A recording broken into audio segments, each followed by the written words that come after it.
Bismillahirrahmanirrahim. Assalamualaikum warahmatullahi wabarakatuh. Perkenalkan, nama saya Alicia Aulia Rusmana dengan NPM 100-102-19-004, mahasiswi dari Program Studi Hukum Ekonomi Syariah, Fakultas Syariah Universitas Islam Bandung. Di sini, saya akan mempresentasikan hasil penelitian saya yang berjudul Implementasi Akad Bai Al-Taksid terhadap praktik jual beli emas secara tidak tunai, studi kasus di Desa Jati Pamor, Kecamatan Talaga, Kabupaten Majalengka. Di zaman yang sudah modern seperti saat ini, transaksi jual beli berkembang dengan sangat pesat. Banyak sekali penjual yang berlomba-lomba mempromosikan produknya dengan berbagai cara agar produk yang dipromosikannya tersebut habis utuh terjual, dan juga penjual tentu mendapatkan keuntungan yang sangat banyak. Salah satu cara jual beli yang dilakukan oleh masyarakat pada saat ini adalah dengan sistem angsuran atau kredit, yang dimana dalam Islam ini disebut sebagai bai al-taksid, yang memiliki arti yaitu menjual sesuatu dengan pembayaran yang diangsur dalam jumlah cicilan tertentu pada waktu tertentu dan harga barang lebih tinggi daripada pembayaran secara kontan.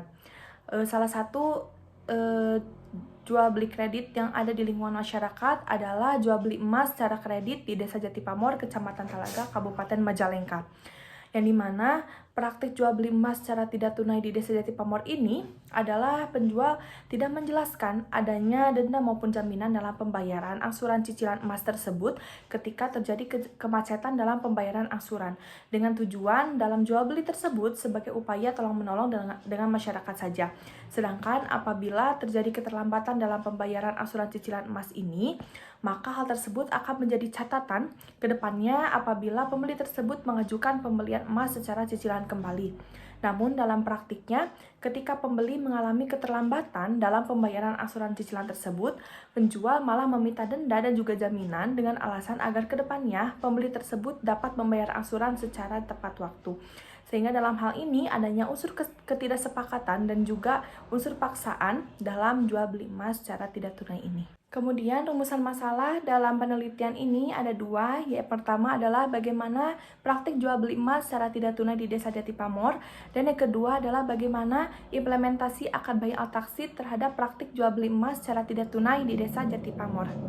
Kemudian tujuan dari penelitian ini adalah yang pertama untuk menganalisis terkait dengan praktik jual beli emas secara tidak tunai di Desa Jati Pamor, dan yang kedua untuk menganalisis terkait dengan pengimplementasian akad bai al-taksid terhadap jual beli emas secara tidak tunai di Desa Jati Pamor. Kemudian terkait dengan metode penelitian, pendekatan yang digunakan dalam penelitian ini adalah pendekatan kualitatif. Kemudian jenis data yang digunakan dalam penelitian ini adalah dengan penelitian lapangan atau field research. Kemudian sumber data yang digunakan dalam penelitian ini ada dua. Yang pertama adalah sumber data primer, yaitu penjual dan juga pembeli dari jual beli emas secara tidak tunai di Desa Jati Pamor. Dan yang kedua adalah sumber data sekunder, yaitu seperti buku-buku, artikel, dan juga jurnal-jurnal yang relevan dengan penelitian yang sedang diteliti. Kemudian teknik pengumpulan data yang digunakan dalam penelitian ini ada tiga teknik. Yang pertama adalah observasi, yang kedua wawancara, dan yang ketiga adalah studi pustaka. Dan yang terakhir, teknik analisis data dalam penelitian ini ada 4. Yang pertama yaitu mengumpulkan data terlebih dahulu, yang kedua yaitu menyeleksi data, yang ketiga menganalisis data, dan yang terakhir adalah kesimpulan. Kemudian hasil dari penelitian ini adalah berdasarkan hasil wawancara dan juga observasi, ditemukan bahwa adanya denda dan juga jaminan ketika pembeli mengalami keterlambatan dalam pembayaran angsuran cicilan emas tersebut. Padahal ketika pelaksanaan akad ijab dan qabul, penjual tidak menyebutkan bahwa adanya denda dan juga jaminan apabila adanya keterlambatan atau kemacetan dalam pembayaran angsuran ini. Penjual hanya menyebutkan apabila ada keterlambatan ataupun ada kemacetan dalam pembayaran angsuran ini, maka hanya akan dijadikan sebagai catatan ke depannya apabila pembeli tersebut mengajukan kredit emas kembali, karena pelaksanaan kredit emas ini bertujuan untuk tolong-menolong antar sesama saja. Dan hal ini pun dibenarkan oleh penjual dengan alasan agar ke depannya pembeli dapat membayar angsuran emasnya tersebut secara tepat waktu.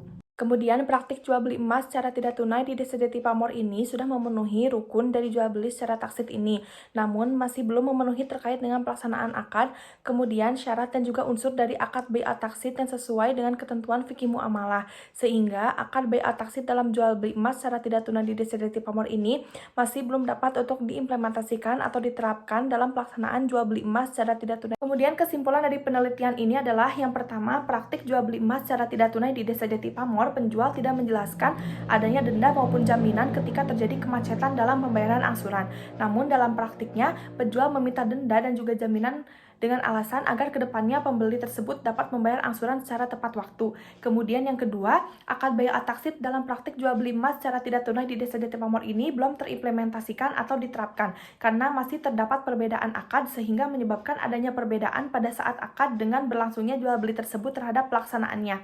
Kemudian syarat dan juga unsur dari akad bai'at taksit yang tidak terpenuhi sebagaimana yang sesuai dengan ketentuan fikih muamalah.